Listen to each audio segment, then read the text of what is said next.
What is up, all my gamer friends? It is Sunday and it is time for another weekly roundup. March 10th. Yesterday was the anniversary of Mr. Notorious B.I.G.'s death. Nintendo's visionary Shigeru Miyamoto confirmed the news and shared light details on the follow-up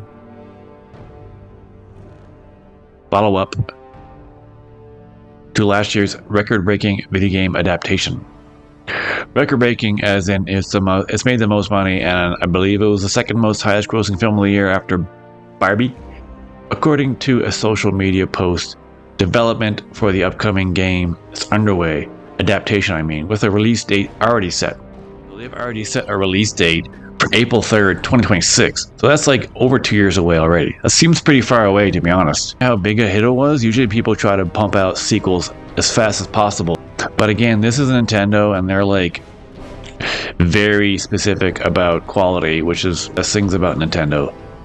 So yeah, they could easily have pumped out a sequel within a year, but they're not. So that's interesting. In a series of posts from official Twitter account, Miyamoto revealed what fans expect from the next chapter in the Super Mario Bros. Cinematic saga. A longtime game designer wrote, "We are now creating a new animated film based on the world of Super Mario Bros. This film is planned for release in the theaters on April 3rd, 2026 in the US and many other markets." This is weird that they're saying it's a film based on the world of Super Mario Bros. They're not as specifically saying it's Super Mario Bros. 2. So I don't know if that means it's a different movie, because they could probably make a million spin-offs of the Mario franchise alone. So March 10, affectionately known as Mario Day, because it says M-A-R-I-O. So Mar 10, I get it. I literally just figured that out just then. While marking the occasion, the game designer also hinted at the fact that the creative forces behind one of the 10 greatest video game films ever made. However, this time they're pledging to foster an even closer partnership throughout the creation of this new movie. The gaming guru wrote in a second post, "We'll let you know the details once we're ready to share more. This time too, the staff and Illumination are working about broadening Mario's world further, and it'll have a bright and fun story. We hope you look forward to it." It's not really saying much at all, really. They're basically just saying we're making another, but for some reason, I don't know why it's saying it like it's not officially Mario 2. But also, if you remember in the first Mario post-credit scene, there was a Yoshi egg. So that seems like they're going to have Yoshi in the next movie, which would make sense. Details about the sequel are still under wraps, but lead actor Chris Pratt has hinted at future installments. But maybe he doesn't even know what he's saying yet. Actors could say some things offhand in an interview, and they don't really mean it, but people jump all over it. Indeed, the potential direction for the sequel seems boundless, opening up exciting prospects for the beloved universe of the Mushroom Kingdom. Also in a statement in the official YouTube video that Nintendo released, Chris Melandrandi expressed his excitement in the video, appearing along the game designer to confirm their continued journey in the world of Mario. He revealed, "I am thrilled to be here alongside Miyamoto-san to officially announce our return to Super Mario Bros. Our directors Aaron Horvath and Michael Jelinek, and the very talented artists from Illumination Studios Paris, who brought the Mushroom Kingdom to life in the Super Mario Bros., are busy at work storyboarding scenes and developing set designs for new environments. We start animation soon, and rest assured we'll be assessing over every detail just right." So they haven't even really started animating yet. They're just kind of in pre-production. But like I said earlier, it's intriguing that Miyamoto referred to the upcoming project as a new Mario based on the Mario world, which doesn't say explicitly that it's a Mario 2 film. It does raise the possibility of the next film taking a different approach. It's still Illumination, so I feel like Illumination's going to be doing all their animated stuff. It's almost already would be weird if they didn't. But they are doing a live action Link, which I'm still very curious to see how that would even work. A surprise to literally no one at all. Super Mario Bros. 2 movie, or whatever it is in the works. So over here on Deadline, a Washax movie is in the works. with Talk to Me star Sophie Wilde. Breakout star? I don't know. I've never seen Talk to Me, so I don't know how breakout it is. But it is interesting to see that it is a adaptation of Watch Dogs, which is not exactly the biggest franchise ever. It's a Ubisoft franchise, but not one of their biggest. But it's still cool to see that other games that you wouldn't even think are being adapted are. So this shows me where this genre is going, and that everyone is just trying everything, and I just love it. Following her breakout role in the A24 horror hit Talk to Me, Sophie Wilde has found her follow-up project as she stars and talks in a new Regency's Watch Dogs, an adaptation of the popular Ubisoft hit video game. The film is set in the universe of Ubisoft's blockbuster video game franchise of the same name, with over 50 million players. This film is being directed by acclaimed French genre director Mathieu Turi, from an original screenplay written by Chris LeBlanc, known for writing the Netflix original sci-fi thriller Oxygen, based on a 2016 Blacklist script O2 and revised by Victoria Bata. So not much else to say about that, though I guess she's playing the protagonist, but Watch Dogs is like an interesting computer hacker related game where you can run around. I mean, it is a cool game. I played the first one and I liked it. You can go around and you can hack everything with your phone, and it has a similar open world style with GTA games, but you're less shooting things. You still are, but not as much, but you always have to, you sneak around a lot and you hack things, and that was a pretty cool part of the game. But it's very interesting to see how they would adapt this into a movie. Over to the Gears of War movie and Screen Rant, and talking about everything they know so far. The Gears of War movie has been in development hell for years, but it's finally moving forward to Netflix, and it's everything we know so far.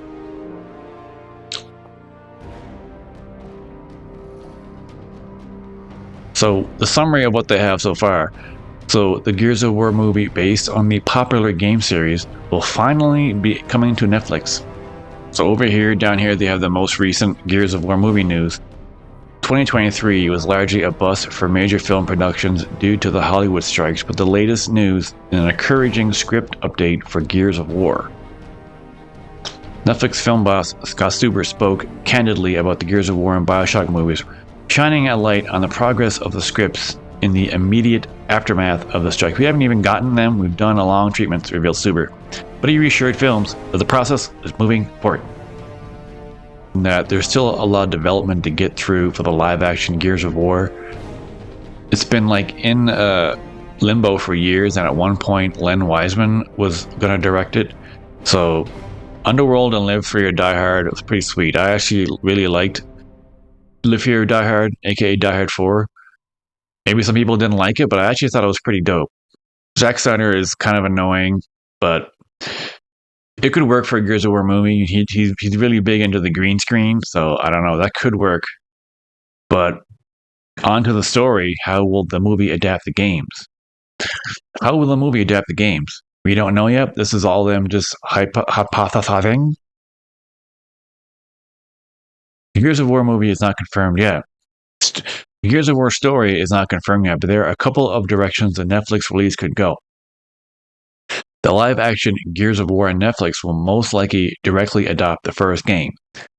This is just them guessing. Most likely, they have no actual idea, which is the most straightforward and safest option. If that's the case, the movie will take place in a future where humankind migrated to a planet called Sera.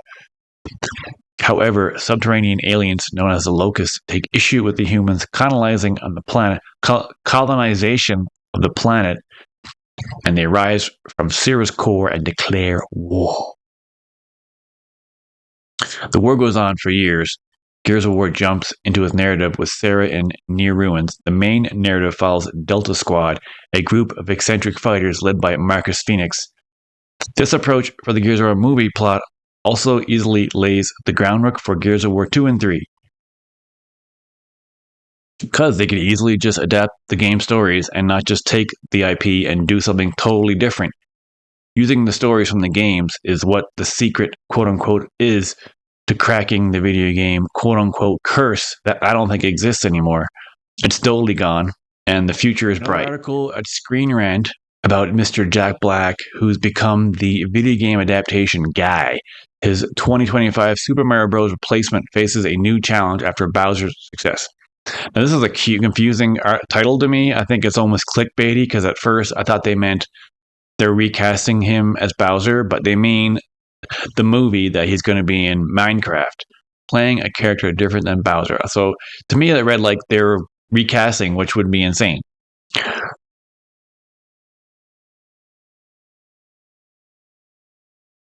Jack Black already has a Super Mario movie replacement set for 2025. I don't know why they gotta say it like that. It's just a weird way of saying it. Replacement? Black has lent his voice to a number of animated films over the years, from the Kung Fu Panda, Ice Age, Sharkdale, and in 2023, making his debut as the villain Bowser in the Super Mario Bros. Movie, which gave Black the opportunity to embrace his sillier side, right? Because he's never done that before. Something that made his take on the character an instant hit. There's no word whether Black could return as Bowser for the Super Mario Bros. 2, a sequel that has been officially greenlit, because this article is like 2 days old, and it's literally been greenlit like basically today, like earlier today. But the actor already has another animated video game adaptation lined up. It will serve as a perfect replacement for Super Mario Bros. Movie rule. There's only one problem. Black's new character is much different than Bowser, presenting a new challenge for the actor. Jack Black voicing Minecraft's protagonist is the reverse of his genius Bowser role. I don't know Minecraft enough to know everything about who the protagonist is, but I always kind of thought it was kind of like a non-speaking character, plus, I have no clue how they're going to adapt this, but I guess making it animated makes more sense, and maybe making it even look exactly like the games, because the games have this old blocky old school style, but it's a huge hit that I've never played. But Jack Black will play the main character of the upcoming Minecraft movie, making this the third popular game series he's been in. So Super Mario Bros. And Borderlands, which is coming out later this year, that I'm excited for. Based on the beloved sandbox game Minecraft the movie, we'll see Black starring alongside Jason Momoa. It's not clear what their characters will be up to in the upcoming adaptation, but Black portraying Minecraft's lead already marks a huge change of pace from his time as Bowser. While Black was able to take a more ridiculous approach, that's less possible with a protagonist. Bowser's role as a villain made it easy for Black to get silly with the part, just like Jim Carrey does with Sonic the Hedgehog, Dr. Robotnik. A main character will require more sincerity from Black, even if the Minecraft movie infuses humor into the story, which I'm sure it would. It would be really weird if it was a serious movie.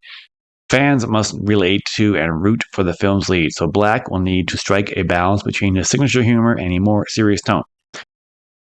This is all just speculation. Again, that's what Screen Rant likes to do. Speculate. They like to speculate, but do not speculate.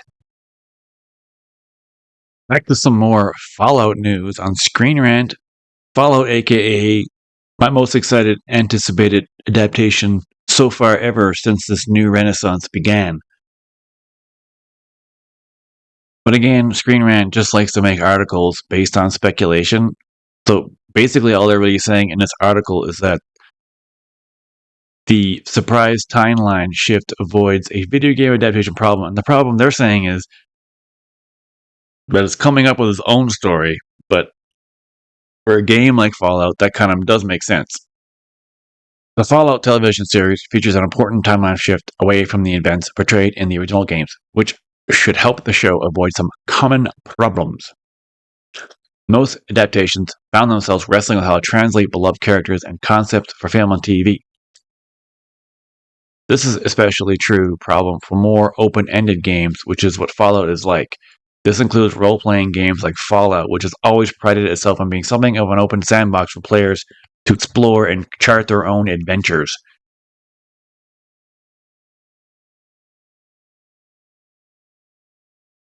This will make a straight adaptation of any particular game tricky. Maybe. They could just take 3. It seems like it's mainly 3 with a bit of 4 in there. That's what I'm thinking. However, one minor but exciting tweak to Fallout that's been confirmed to be the center of a new TV series helps ensure that the show will refine the archetypes of the game series without being constrained by the original canon. So they're saying that the not adapting any specific storyline is what is good. The showrunners of the upcoming Fallout TV series have revealed that the show will take place decades after the events of the original games, which is the right call to make for the adaptation of the long-running series.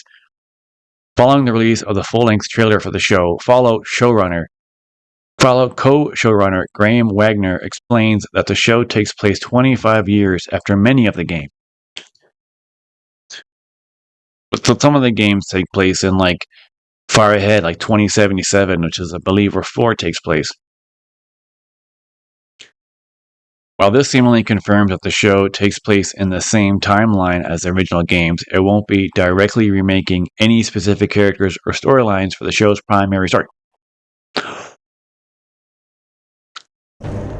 Instead, Fallout will use the unique settings and iconic factions of the Fallout games as inspiration for its own take on the premise. Fallout focuses on a post-apocalyptic world struggling to survive hundreds of years after nuclear conflict turned much of the planet into an irritated wasteland? I think they mean to say irradiated. Wasteland, I'm so irritated. Stop walking on me. Why is there so many dead bodies around? While there have been notable characters and stories across the Fallout games, it's a very promising sign that the show won't be a straight adaptation of the original source material. This is because by its very nature, Fallout would make for a particularly tricky property to adapt. Fallout having its own story is a great sign for the show. Fallout is instead seemingly telling its own story, taking cues from the various elements of the original games to explore something singular and unique. That's the right call. As it shows, the creatives behind the show something that has haunted other game adaptations like Halo or Uncharted. The personalities, flaws, and goals can be determined by what fits the story instead of adhering to game plots. This allows the show to pull from different stories, reflecting the entire franchise instead of any singular story. This gives Fallout the room to be as grandiose or tight as it wants to be. It allows the show to dive into the factions and corners of the universe as much or as little as they want. It leaves room open for all sorts of future seasons to go in all sorts of directions. Sure, they could do an anthology show where one season is this, another season is that, but we won't know until the end of the first season, which, interesting enough, is dropping all at one time. So I'm curious as to why they chose to do that. I'm thinking it's because they're not too sure, they're putting a lot of money into the show, but at the same time they're like, we're not too sure if people will like it, so we're going to just drop the entire series all at once. Which I love because I don't have to wait every week. I don't want to do that. I want to watch all at once. This gives Fallout the room to be as grandiose as possible. By moving decades ahead of the games and choosing to adapt a franchise as a whole, Fallout has shown a promising commitment to telling its own story beyond just another video game adaptation. Continuing on with some more Fallout news, and this article makes me super jealous. This was posted on Cinema Blend, but after fans freaked out over Walton in the new Fallout trailer, he showed up at the epic South by Southwest 2024 exhibit. Like previous years, 2024 has a few adaptations under its belt, and a major one will be hitting the small screen in about a month's time. Fallout. But the cool part is that the show had a presence at South by Southwest this weekend, and Cinema Blend was fortunate enough to attend the activation site. Why do they call it activation site? And if that wasn't cool enough, one of the sci-fi drama's leads, Walton Goggins, also stopped by to hang out. I'm sure Walton has no clue at all how really big Fallout is as a series. But I just know he's going to be dope in it. I already just love him as a character in the trailers. He's going to be the best character by far, I think. He's going to be just way better than all the other characters, I think.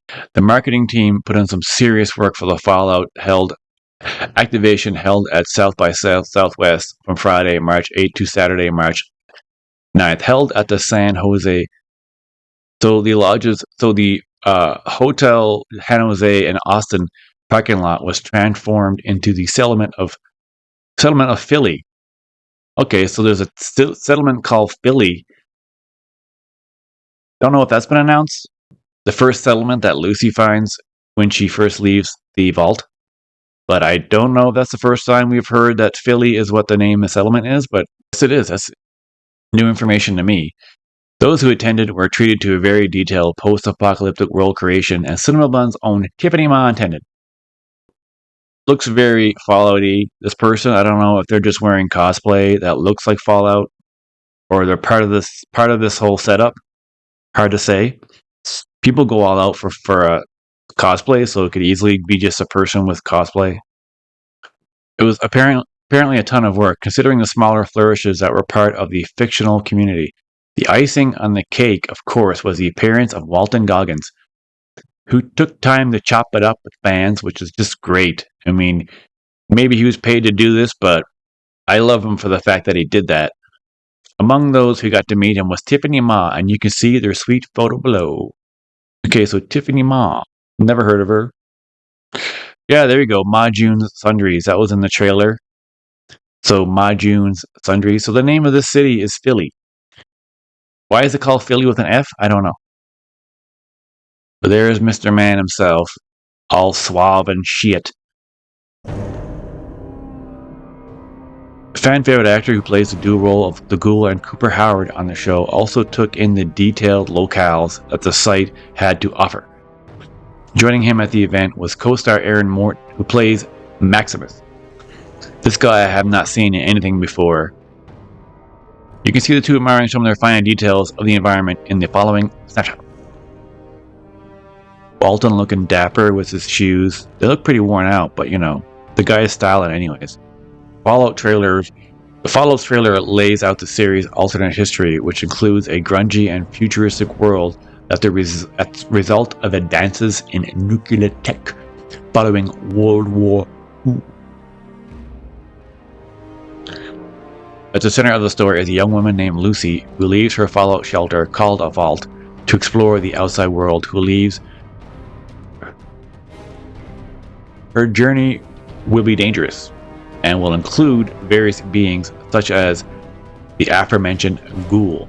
Following the latest trailer, which feels like the game's brought to life, many are praising Walton Goggins. One user on X said, "My dreams have come true. Now it's a reality. Walton Goggins, the Ghoul from the games. OMG, Fallout series trailer. They nailed it. I miss this, the retro future world. They nailed this trailer. Wow." Super jealous. You get to take a straight up pic with the man. He's got a hardcore receding hairline, that's for sure. So yeah, that's a cool moment with Walton Goggins showing up and Aaron Moten, and this is a pretty sweet looking setup, and I want to get more into that separately. Yeah, another busy week. That was the week of March 3rd to March 10th. Decent amount of news. Fallout's kind of the big news right now because it's coming out soon. So the promotion for that is going to hype up, and I'm there for it. I'm going to watch whatever promotion I can find. Very excited for this show. But what do you guys think about any of the news that come out this week? Do you care about the Gears of War show movie? Do you care about Watch Dogs movie? I find that's pretty interesting. And the Super Mario sequel, which may or may not be a direct sequel of the first movie. We don't know yet. But beyond that, don't forget, people, to like and subscribe. But above all else, don't forget to keep gaming.